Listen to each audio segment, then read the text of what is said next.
Hello students, आज हम करेंगे second law of chemical combination का।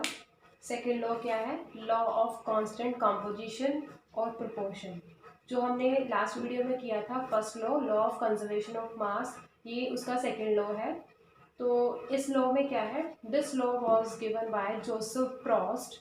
According to him, a compound can be prepared by a numbers of method, but it always contain the same elements combined in a fixed ratio by mass। ध्यान से समझना। Law of constant composition क्या है? Constant means जो rest position पे, एक rest position पे चला जाएगा, कांस्टेंट हो जाएगा, जिसको कभी भी चेंज नहीं कर सकते। सो ये लॉ किसने एक्सप्लेन किया था? जोसेफ प्रॉस्ट ने। एक साइंटिस्ट था जिसने क्या बोला, कोई भी कंपाउंड है, किसी भी कंपाउंड को अगर हम प्रिपेयर करते हैं, सपोज हम मैथ्स में क्वेश्चंस करते हैं, तो एक क्वेश्चन को सॉल्व करने के लिए हमारे पास बहुत सारे मेथड्स होते हैं। सेम किसी भी कंपाउंड को बनाने के लिए हमारे पास कितने सारे नंबर्स ऑफ मेथड्स हैं, बट क्या होता है उसमें जो एलिमेंट्स पड़े होते हैं, किसी भी कंपाउंड में क्या होंगे, डिफरेंट टाइप्स ऑफ एलिमेंट्स होते हैं। सो जो एलिमेंट्स होते हैं वो हमेशा फिक्स्ड ही रहते हैं उस कंपाउंड में। ये नहीं है सपोज हमने क्या किया, हमने कॉम्बिनेशन रिएक्शन की तो हमारे पास जो कंपाउंड बना, तो उसमें जो एलिमेंट्स हैं वो चेंज हो जाएंगे। अगर हम क्या कर रहे हैं, डिस्प्लेसमेंट रिएक्शन कर रहे हैं, तो उसमें जो कंपाउंड में जो एलिमेंट्स हैं वो चेंज हो जाएंगे। नहीं, हमेशा किसी भी कंपाउंड की फॉर्मेशन करनी है, बहुत सारे हमारे पास मेथड्स हैं, कोई भी मेथड हम यूज़ कर सकते हैं, बट कंडीशन एक क्या है, उसमें जो एलिमेंट्स रहेंगे वो हमेशा फिक्स्ड ही रहेंगे, वो कभी चेंज नहीं होते, और उनका मास भी क्या रहता है, फिक्स्ड रहता है। ओके, सो एग्जांपल देख लो। सपोज हमने एग्जांपल ले लेते हैं वाटर की। सो देखो, हमें चाहिए वाटर, जैसे कंपाउंड है, वाटर भी क्या है, कंपाउंड है। And what is the chemical formula of water? H2O, and H2O which is also one compound. Water एक कंपाउंड है, तो उसको बनाने के लिए, या फिर ये कह सकते हैं उसको कलेक्ट करने के लिए, हम बहुत सारे मेथड यूज़ कर सकते हैं। सपोज हम क्या कर लेंगे, टैप वाटर यूज़ कर सकते हैं, हमें वाटर चाहिए तो सी से पानी ले सकते हैं, सी वाटर हो गया, चाहे रेन वाटर हो गया, कोई भी पानी ले लो, उसका फॉर्मूला क्या रहेगा, H2O। बट एक्सेप्शनल केस क्या है, अगर आप हार्ड वाटर और सॉफ्ट वाटर की बात करोगे तो वहाँ पे जाके ये कॉन्सेप्ट थोड़ा चेंज हो जाएगा। वो आपको आगे जाके एक चैप्टर आएगा, वहाँ पे एक्सप्लेन करवाऊंगी। सो अभी जो सिंपल जो है आपका बेसिक है उसको समझ लिया जाए। वाटर जो है उसका फॉर्मूला क्या होता है, H2O। चाहे वो टैप का पानी है, चाहे सी का पानी है, चाहे वो रेन का पानी है, सभी का वाटर का फॉर्मूला क्या रहेगा, H2O ही रहेगा। एंड वाटर में कौन से एलिमेंट्स रहेंगे? सपोज आपने क्या किया, टैप से जो है थोड़ा सा पानी लिया, उसका फॉर्मूला तो H2O ही है, और उसमें एलिमेंट्स कौन कौन से होंगे, एक तो हाइड्रोजन रहेगा, दूसरा क्या रहेगा, ऑक्सीजन। ये नहीं है भी आपने टैप का पानी लिया और वहाँ पे ऑक्सीजन की बजाय कोई और कंपाउंड आ गया, जहाँ कोई और एलिमेंट आ गया, ऐसे नहीं।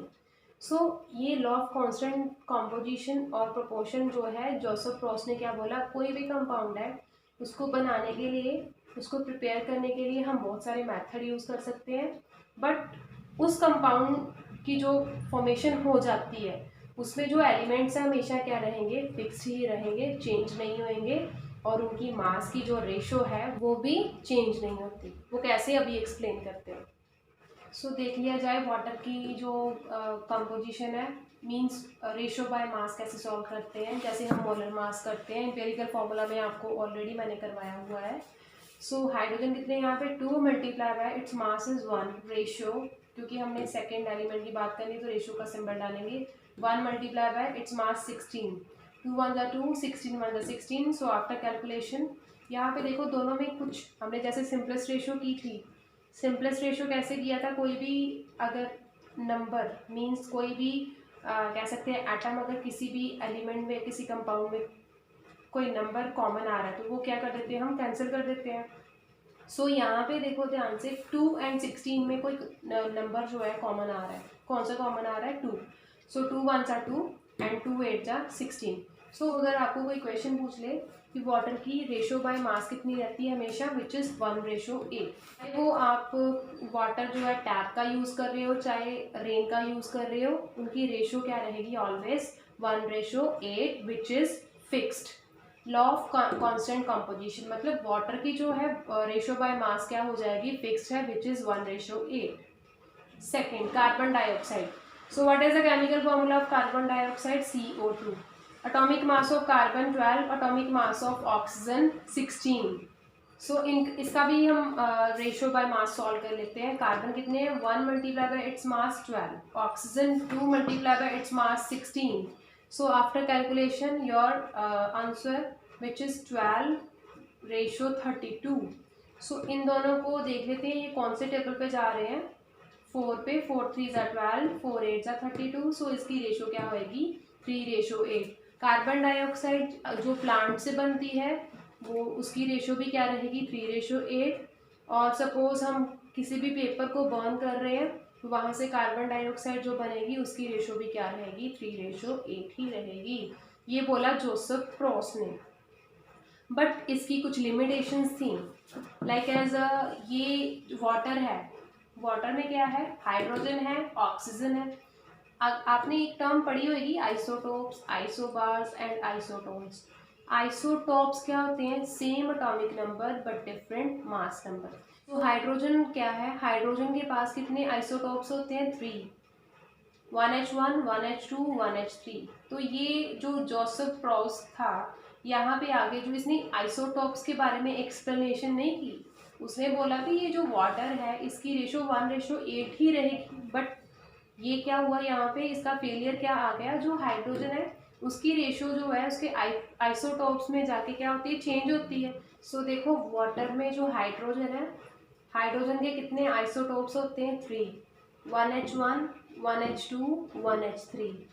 ये जो यहाँ पे नीचे जो 1 लिखा हुआ है ये क्या रिप्रेजेंट कर रहा है? इनका atomic number which is represented by Z. सो यहाँ पे भी एटॉमिक नंबर 1 है, same here and same here 1.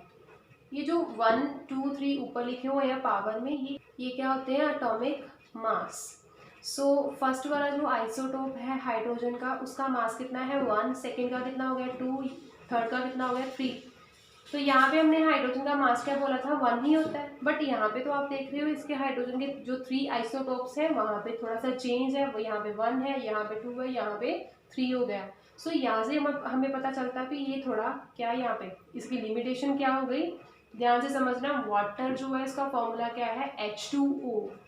Okay. And इस H2O में हाइड्रोजन के 3 आइसोटोप्स हैं and the name of the first isotope which is protium, second is deuterium, third is tritium.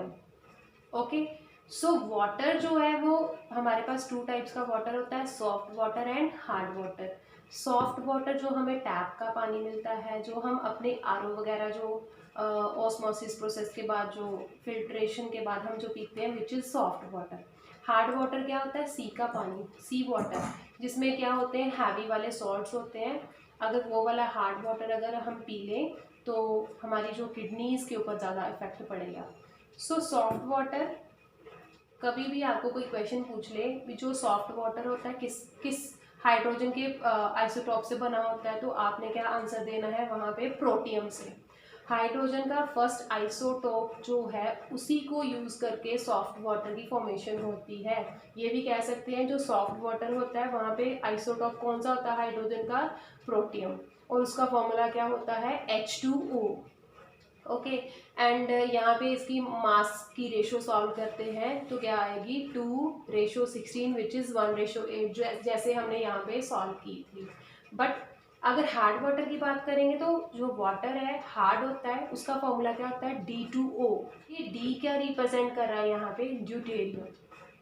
तो deuterium यहाँ पे जो हाइड्रोजन का सेकेंड वाला आइसोटोप है ड्यूटेरियम, उसमें हाइड्रोजन का एटॉमिक मास कितना है यहाँ पे? 2. सो यहाँ पे मास रेशियो सॉल्व करते हैं तो कैसे आएगी? ड्यूटेरियम D कितने हैं यहाँ पे? 2 मल्टीप्लाई है यहाँ पे हाइड्रोजन का मास मीन्स ड्यूटेरियम जो आइसोटोप है सेकेंड वाला हाइड्रोजन का उसका मास कितना है यहाँ पे? 2. सो 2 मल्टीप्लाई बाय 2 रेशियो ऑक्सीजन कितने हैं यहाँ पे? 1 मल्टीप्लाई बाय ऑक्सीजन का एटॉमिक मास कितना होता है? 16. 2 2 ज़ा 4 रेशियो 16 मीन्स 4:16. सो यहाँ पे सॉल्व करने के बाद आपके पास क्या आया? 1:4. तो ध्यान से समझना. जो जोसेफ प्रॉस था उसने क्या बोला? कहीं पे भी आप चले जाओगे, कौन सी भी फॉर्म में आप वाटर ले लेते हो उसका फॉर्मूला क्या रहेगा? H2O. और उनकी जो रेशो बाय मास है वो ऑलवेज क्या रहेगी 1:8। बट ये इसकी लिमिटेशन हो गई क्या, मीन्स उसने आइसोटॉप्स के बारे में कोई एक्सप्लेनेशन नहीं की।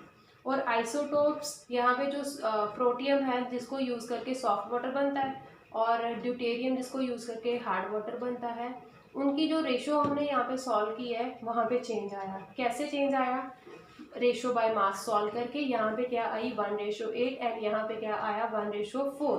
दोनों में चेंज आ गया, बट इसने तो बोला 1:8 ही रहती है, कभी चेंज नहीं होती, बट यहाँ पे चेंज हो गई in terms of isotopes.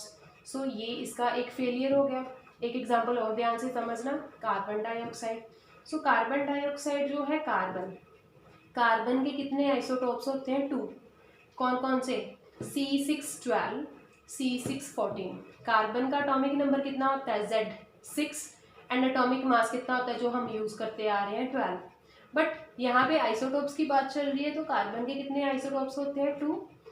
First isotope का मास कितना होता है, 12, सेकेंड का कितना होता है, 14।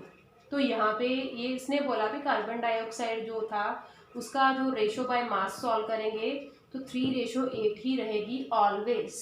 बट यहाँ पे चेंज आ गया, जो इसकी लिमिटेशन है वो क्या है, लिमिटेशन, अगर कार्बन 12 यूज़ कर रहे हो, मतलब कार्बन का एटॉमिक मास आप कितना यूज़ कर रहे हो, तो 12, तो आपका जो आंसर आएगा 3:8 ही आएगा अगर फर्स्ट आइसोटॉप यूज़ कर रहे हो। तो अगर आप सेकेंड वाला आइसोटॉप यूज़ कर रहे हो तो आपकी रेशो क्या आएगी, यहाँ पे ध्यान से समझना, 14:32 विच इज़ 7:16। तो सो ध्यान से देखना, यहाँ पे 3:8 है, यहाँ पे क्या है 7:16। सो दोनों में कितना चेंज है, सो ये इसका क्या हो गया, फेलियर हो गया। So is it clear. So ये था आपका second law of constant composition, और ये किसने एक्सप्लेन किया था, जोसेफ प्रॉस ने। और उसने क्या बोला, कोई भी कंपाउंड हो और उसमें जोन से भी एलिमेंट्स प्रेजेंट होते हैं वो हमेशा क्या रहते हैं, सेम, और उनकी रेशो बाय मास भी क्या रहती है, फिक्स्ड ही रहती है, कभी चेंज नहीं होती। बट उसका लिमिटेशन क्या हो गया, उसने आइसोटॉप्स की बात नहीं करी, और आइसोटॉप्स के जो एलिमेंट्स की रेशो के बाद हम जो रेशो हमारे पास आती है वो चेंज आई। सो ये इसकी लिमिटेशन थी। सो स्टूडेंट्स आज के लिए इतना ही। सो जो थर्ड लॉ है, लॉ ऑफ मल्टीपल प्रपोर्शन, ये हम नेक्स्ट वीडियो में करेंगे। सो आज तक का जितना भी आपको मैंने करवाया है उसको रिवाइज करना। Okay students. सो अगर आपको ये वीडियो अच्छी लगी हो तो इसको लाइक करना, एंड अगर आप चाहते हो कि मैं ऐसी और वीडियोस बनाऊं तो मेरे चैनल को सब्सक्राइब करना, ज़्यादा से ज़्यादा शेयर करना, एंड बेल आइकन को प्रेस करना मत भूलना।